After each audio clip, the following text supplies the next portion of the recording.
Am I the a-hole for kicking my brother and his new wife out of my house after they tried to redecorate my daughter's room while I was at work? So this is still pretty fresh, and I'm absolutely fuming. For context, I, 38 female, lost my daughter 2 years ago in a car accident. She was only 14, and ever since that day, I've kept her room exactly as she left it. I don't go in there often, but just knowing that it's there and touched brings me comfort. It's like having a piece of her still with me. Her posters, her art supplies, her clothes, all of it is still there. I can't bring myself to change it. Now, fast forward to a few months ago, my brother, 34 male, and his new wife, 29 female, had some financial issues after blowing a ton of money on a ridiculous, extravagant wedding. They asked if they could stay with me while they saved up for a place. Even though I wasn't thrilled about it, I agreed because, well, family, right? At first, things were fine, until recently. I noticed my sister-in-law making comments about how I shouldn't keep a shrine and how it's time to move on. I ignored her because, frankly, it's none of her damn business how I grieve my child. My brother mostly stayed quiet, but I could tell she was getting into his ear. Anyway, I came home from work last week to a literal nightmare. I walked into my daughter's room, and I kid you not, they had taken down all her posters, boxed up her stuff, and had started repainting the walls a hideous beige. They had moved in a bunch of generic furniture, hung up new curtains, and were apparently turning it into a guest room. I lost it, screaming, crying, the whole thing. I asked them what the heck they were thinking. And their response? My sister-in-law had a nerve to tell me that they did it as a favor to help me move on because it was unhealthy for me to keep the room as it was. I was shaking with rage.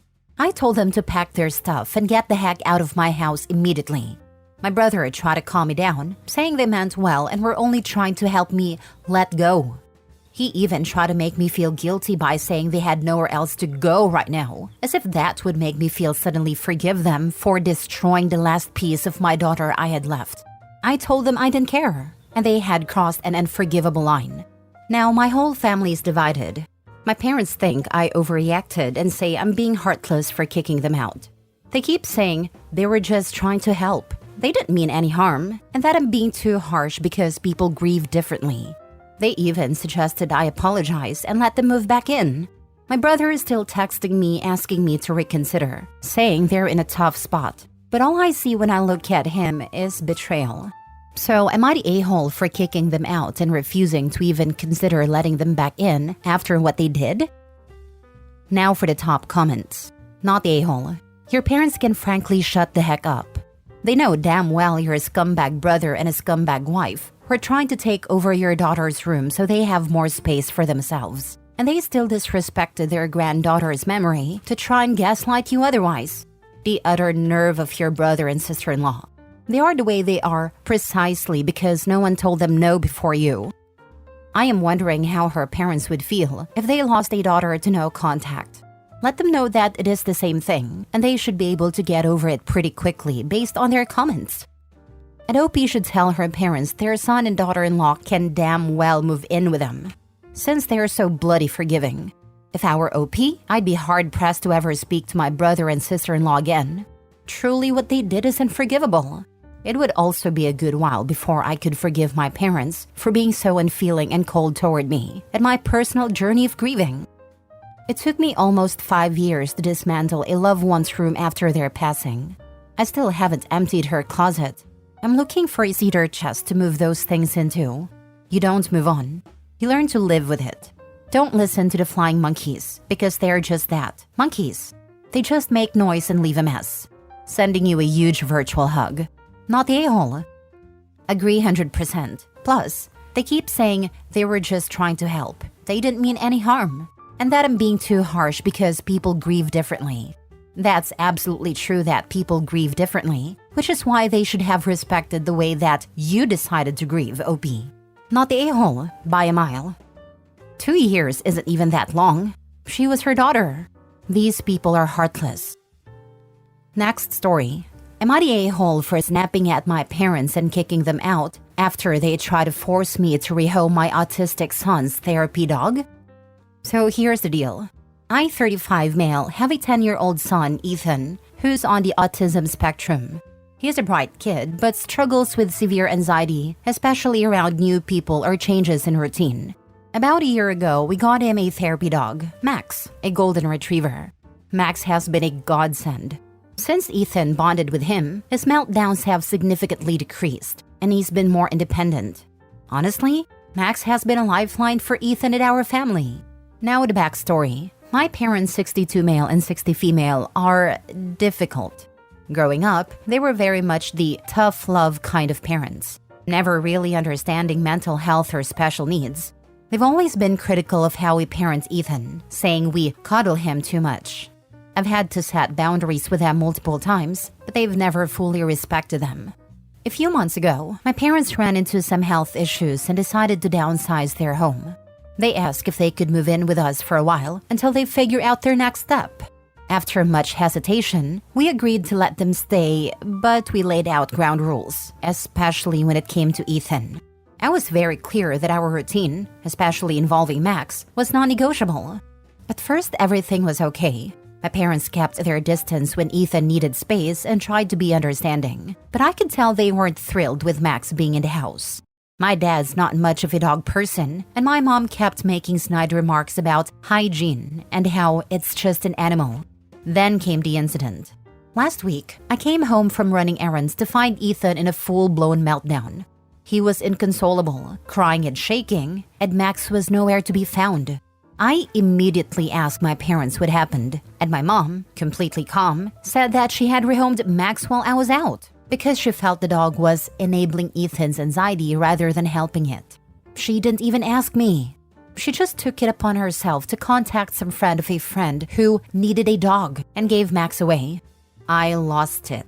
I screamed at them both. I asked them what in the world they were thinking, and they said they were trying to help Ethan by cutting the cord and helping him be more independent.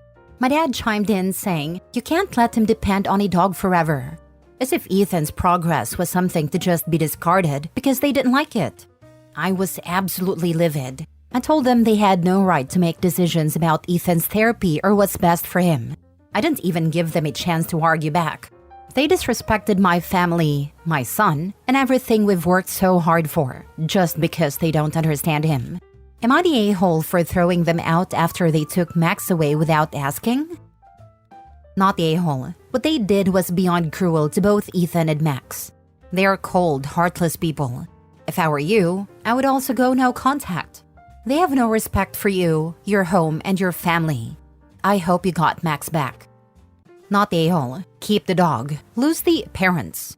If they ask why, tell them it's because you can't coddle the adults. They failed to adult sufficiently. It was a mistake to coddle them by providing them a place to reside. These are full-grown adults, not toddlers. Arguably, they're just animals to whom you have a genetic relationship. They are so bad at adulting that after having to give up their property, they decided to steal yours and dispose of it. They were enabling their incompetence by letting them reside with you. Fortunately, they elected to force you to rehome them. You're helping these two by cutting the cord. They can't suck the life from you forever. You're helping them be more independent. They can't demand support from you indefinitely. You've made a right call. Anyone who wants these leeches or wants to support these leeches or endorses them stealing from you and emotionally abusing a kid is free to welcome them into their house and their bank account. Time for you to cut the cord to them. Mini update. Thanks for the replies. I called up the person who took Max and managed to get him back the same night. Thank God they hadn't yet bonded with him and were understanding of the situation. But the damage was done. Ethan was a wreck for days, and I felt like I failed to protect him. Next story. Am I the a-hole for telling my mom her husband isn't my dad and his family didn't replace mine just because my dad died? I, 17 male, have a pretty blended family. Mom had me with my dad. They broke up when I was a baby. My mom had my half-sister Macy, 15 female, with a guy named Aaron. They weren't really together from what I know, but they shared custody of Macy her whole life, just like my parents shared custody of me before Dad died when I was 5. When I was 4, my mom started dating her first husband, husband number 1, and had my 3 other half-siblings, Daniel, 10 male, Lila, 9 female, and Kenna, 7 female. Mom and her first husband got divorced, and 2 years ago she remarried. Her husband number 2, has 3 kids with his ex. Holden, 13 male, Lacey, 11 female, and Kyrie, 9 female. My half-siblings go to their dads every other week. My step-siblings go to their mom every other week. I'm the only kid who hasn't got my dad to go to. Because of this, my mom expected me and her husband to be super close, and that I'd accept him as my new dad. Even after I didn't accept husband number 1 as my dad, she believed husband number 2 would be different. Not to me. Dad is still my only dad, and I don't see husbands number 1 or number 2 as my parent. I have a close relationship with my extended family on dad's side. I have grandparents who live 10 minutes from me. I have 3 aunts who live within 30 minutes of me. 2 uncles who live less than an hour away. 24 cousins who live within those distances of me. Lol. I have cousins of my dad who are close to us as well. There are times when my half-siblings are with their dads that I'll ask to be with someone in dad's family. Mom doesn't like that I do it, but she does let me sometimes. But she really tries to push me to spend time with her husband or his family when my half-siblings are gone, or if I'm the only kid in the house. 2 weeks ago, my half-siblings were all gone to their dad's houses. My step-siblings wanted to spend time with husband number 2's family, which makes sense since it's their family too. I asked Mom to let me spend a day with my grandpa since he was doing something cool. Mom looked surprised and told me there was a whole party going on at her in-laws, and I should be there with my family. I told her I wanted to be, which is why I was asking to be with Grandpa. Mom told me I was being intentionally ignorant and that I knew she was talking about her in-laws. We got into a fight and she said I never willingly spend time with her husband or his family, and I never prioritize my family. I told her she never expects my half-siblings to, and I shouldn't be treated differently because my dad died. I said her husband did become my dad, and his family did become my family just because my dad died. I told her they don't mean more to me than they do to my half-siblings. Mom told me it's different. She said I shouldn't feel this way. I told her if it was up to me, I'd never spend time with them. I'd spend time with my real family. She got mad at me for everything I said. Am I the a-hole? Not the a-hole. First off, if I'm reading this correctly, your mom has had 4 men in significant enough relationships to either marry and or have kids within 17 years. This man is your family by marriage only at this point, and chances are better than average your mom will leave him too. That's just logical based on her history. Parents can't force family. She chose this man, not you. She made her choice to be with him. If your grandfather is a good, honest man, that is the man you should be spending time with. 3. Technically, Macy's dad and mom didn't really have a relationship. The only reason I ever met him is because mom got pregnant, but they weren't together or anything. My dad's family are all good people. I love spending time with them, especially my grandparents. I love being at their house. Enjoy spending time with your family. I don't know why your mom's trying to force a relationship with her current husband when, given what you told us, maybe be an ex as well. Not the a-hole. On your 18th birthday, move. Not the a-hole. Nobody gets to decide who you consider family. Some people have great step-parents and siblings they want to consider their true parents while not wanting to call their blood relatives their family. Others never developed that. Neither is wrong. You are the one that decides what you want to call your family. Don't let anyone tell you otherwise. Exactly. Shouldn't feel that way is not a thing and needs to be banished from the lexicon. A person feels how they feel. Last story. Am I the a-hole for cutting my dad off and staying with my stepmom after my dad cheated on her? I'm 20. My dad got married to my stepmom 6 years ago. I have known my stepmom for like 8 to 9 years now. I do not know anything about my biological mom. My dad raised me all alone. My stepmom truly cared about me and cares about me still now. She would always help me with homework or feed me, and she would make sure that I'm well fed. She would massage my hair and was strict with my diet. And when I questioned her, she would joke and said that she wouldn't want me to go bald like other men do. Even when I moved out at 17 to stay with my grandparents because I didn't want to become a burden to both of them and they deserve privacy, she would call me every day to check up on me. And at the very least, she would text me if I have eaten or not. She truly thinks of me as her own son. And I also call her mom because she is my mom. We often go to movies or shopping, etc., etc. But 4 days ago, my mom visited me and she was crying. It took me a bit to calm her down. And when I asked what's going on, she told me that my dad cheated on her. I asked her if she's sure. She said she is and showed me a screenshot in which my dad expressed his love to the other woman. I got very angry and called my father and cursed him as much as I could. He was listening and listening without saying a word, and I told him that I'm cutting him out of my life. That's when he got angry and asked would I really cut my own blood out of my life, the one who raised me and took care of me all the time. I said yes. I might not share blood with my mom, but she's my mom, and if he wants to have any kind of relationship with me, then own up to his mistake instead of acting like a victim. He got angry and started talking about everything he did for me. I cut the call and said he's dead to me.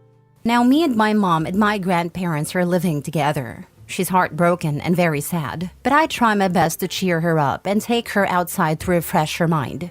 But I feel sad for what I said to my own father, and I feel like an a-hole right now. I do know one thing for sure. I will never ever support a cheater, even if that's my own father. But I truly wish that he could have done something else which was a mistake, and not lose my own father. Your dad is a selfish cheater and that is sad. But your relationship with your stepmother is inspiring, especially in Reddit. Goes to show you blood is not always family, but the good people you make your family. Good luck to both of you. Not a-hole. Just let daddy know he is on a timeout until he behaves better. OP's heart is breaking because a parent betrays the family, but his loyalty to his stepmom shows maturity and compassion. He is doing what feels right for him. Not a-hole. Ever. You are a real man. You have morals, you have integrity, you have kindness. You also show your respect to the people who deserve it, rather than those who insist that it is their due because they donated their DNA to you. I think that you are a really good man, and I am so pleased to read a post where someone has a good experience with a step-parent. Mine was good too. Carry on just being you. And she is more of a parent to you than he is.